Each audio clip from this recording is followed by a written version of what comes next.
क्या यूपी चुनाव में वरुण गांधी या राहुल गांधी एक साथ आ रहे हैं? क्या बीजेपी से जो वरुण गांधी, मेनका गांधी तमाम लोग नाराज चल रही थी, क्या वाकई में वो अलग हो जाएंगे? क्या 27 का चुनाव योगी जी हार रहे हैं? राहुल गांधी और अखिलेश यादव की जोड़ी इस बार भाजपाइयों पर और बीजेपी पर क्या भारी पड़ेगा? क्या चंदा चोरी का मामला हावी होगा? ये तमाम सवाल है जो हम जानने की कोशिश करते हैं। मेरे साथ इस वक्त चतुर्वेदी जी हैं। सर, क्या होने वाला है यूपी में? क्या वरुण गांधी राहुल गांधी का साथ दे रहे हैं, अखिलेश का साथ देंगे? कौन जीतेगा इस बार 27 के चुनाव में?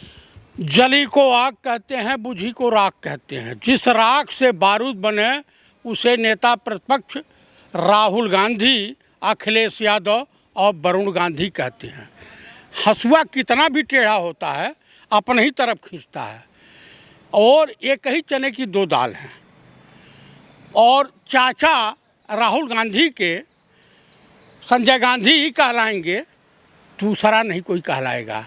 अब बड़े पापा वरुण गांधी के स्वर्गीय राजीव गांधी ही कहलाएंगे, कोई दूसरा नहीं कहलाएगा। ये वरुण गांधी बीजेपी से नाराज हमेशा क्यों चलते हैं? किसानों का मुद्दा उठाते हैं, महंगाई का मुद्दा उठाते हैं, ये बीजेपी में रह के अपनी सरकार से सवाल।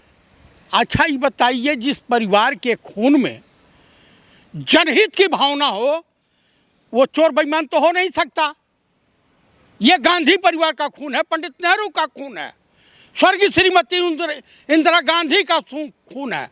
ये सर चढ़ के बोलेगा, ये जनहित और देश प्रेम का खून है। ये कोई सावरकर का खून नहीं है कि माफी वीरों का खून है। जब इतना बुरा भाजपा है, बीजेपी है, तो फिर उससे अलग होते क्यों नहीं? इस्तीफा भी तो नहीं देते वरुण गांधी। देखिए, वरुण खून कैसा है, क्या मिला? मैं आपको बता दूं, इनको जो उसमें रखा गया था स्पेयर में कि इनको रायबरेली से प्रत्याशी बनाया जाएगा 2024 में राहुल गांधी के खिलाफ। लेकिन वरुण गांधी ने साफ शब्दों में कह दिया कि राजनीति अलग है और पारिवारिक बात अलग है। मेरे बड़े भाई हैं, मैं उनके खिलाफ इस मुहिम में अब खानदान के नाम पे कलंक नहीं बनूंगा। लेकिन ये भी बोला था वरुण गांधी ने, राहुल गांधी से जब पूछा गया तो राहुल गांधी ने कहा वरुण गांधी का सोच अलग है, वो नहीं आ सकते हैं पार्टी में। ये बात भारत जोड़ो यात्रा के टाइम में बोला था उन्होंने। भारत जोड़ो यात्रा के समय ये बोला गया था पठानकोट में। मैं था उस सभा में। उन्होंने कहा कि फिरोज, मैं भी कंफ्यूज हो गया, लेकिन बाद में आया नाम कि इनका नाम श्रीमती इंदिरा गांधी ने प्यार से फिरोज वरुण गांधी रखा था। अच्छा। तो कहा फिरोज की सोच दूसरे तरह की है, हमारी सोच दूसरे तरह की है, और उनको आना है तो हमें स्वागत है। ये वरुण राहुल जी का था, मैं उस सभा में था। अगर वरुण गांधी या राहुल गांधी एक साथ आ जाते तो यूपी में बदलेगा क्या? यूपी में माहौल वो बदलेगा कि बीजेपी अल्पसंख्यक घोषित हो जाएगी, यानी नेता विरोधी दल का दर्जा भी प्राप्त करने के लायक नहीं रह जाएगी। ब्राह्मण उनके खिलाफ है, दलित उनके खिलाफ है, ओबीसी उनके खिलाफ है, उनके खिलाफ माइनॉरिटी है। वो डर है, मिट्टी में मिला देंगे सर योगी जी। ऐसा है, मिला दें। जिस दिन हमारी आएगी मुझे कोई जाने से रोक नहीं पाएगा। आज जब तक आएगी नहीं तो मेरा अंत भी कोई नहीं कर सकता। लेकिन ये कहा जा रहा है कि जो हिंदू हृदय सम्राट, जो ब्राह्मण, जो धर्म के लिए, सनातन के लिए जो जीता है, वो तो योगी के साथ ही जाएगा। कौन सा योगी ठेकेदार है हिंदुइज्म के?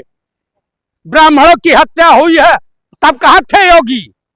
हम मानवता के साथ हैं, हम अपने देश के साथ, अपने वतन के साथ हैं। अब हमारे माननीय प्रधानमंत्री एक झंडा लगाए थे जेब में, पंडित नेहरू बनने का शौक था। वो भारतीय झंडा तो कम, लेकिन आयरलैंड का झंडा ज्यादा दिखाई दे रहा था। तुम बताइए कि ये विदेशी प्रेम कहां से मोदी जी को खींच लाया? चलिए आप ये बताइए, कांग्रेस ने क्या किया ब्राह्मणों के लिए? ये बताइए, क्या किया कांग्रेस ने? कितने मुख्यमंत्री ब्राह्मण दिया था? कितना दिया आप बताइए। जो है गोविंद बल्लभ पंत से लेकर के नारायण दत्त तिवारी तक, श्रीपत मिश्रा, और 8 ब्राह्मण मुख्यमंत्री, 8 दिया। आप बताइए, चौधरी चरण सिंह को कांग्रेस ने ही पीएम बनवाया।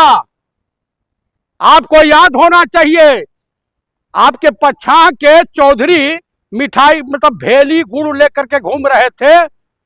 ए भाई खा ले लाला, खा ले। तो भाई जाट जो होता है बड़ी भोली कौम है, जो बात कहता है हृदय से सत्य बोल जाता है।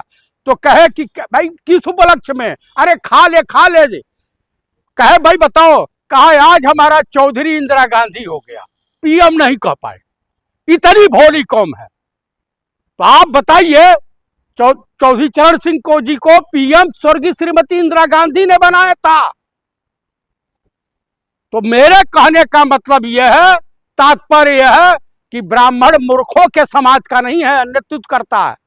वो देश के लिए इतिहास उठा के देख लीजिए, स्वतंत्रता आंदोलन में हिंदुस्तान का एक भी नेता बता दीजिए जो अपने बाप की सजोई हुई 98% संपत्ति भारत को दान कर दिया हो, तो नाम आएगा पंडित जवाहरलाल नेहरू। 198 करोड़ 1947 में दिया था। 3 भाग स्वतंत्रता आंदोलन का खर्चा करते थे पंडित नेहरू। लूट कर खा गए। कौन लूट के खा गया? कौन लूट के खा गया?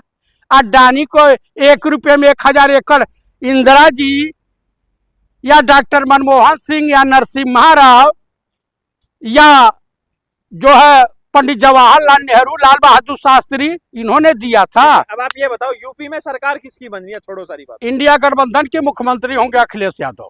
अखिलेश यादव अगले मुख्यमंत्री होंगे। अगले मुख्यमंत्री घोषणा कर दिया, राज तिलक की करो तैयारी, आ रहे हैं इंडिया गठबंधन वाले।